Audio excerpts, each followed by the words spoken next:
L'objectif d'Alia, c'est avant tout d'augmenter le RP.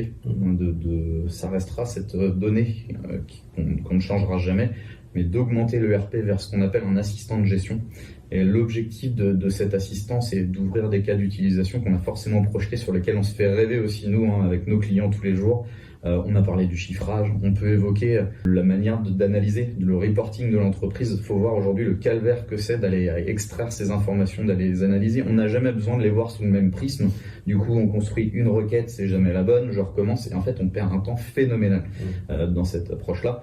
L'intérêt demain d'Alia, par exemple, sur cet aspect, ce sera tout simplement, par langage naturel, de lui poser la question. Peux-tu m'analyser mon chiffre d'affaires sur telle typologie de client, sur cette période-là ?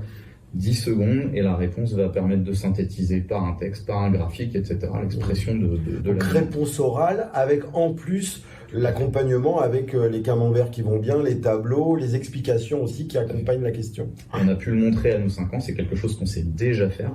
Et le troisième point, qui est quand même pas des moindres, c'est cette nébuleuse qui a jamais réussi à gérer l'industriel aujourd'hui chez lui, c'est sa planification. Là, on va pouvoir très facilement replanifier toute sa production selon des critères, c'est pareil, qui vont être exprimés en langage naturel.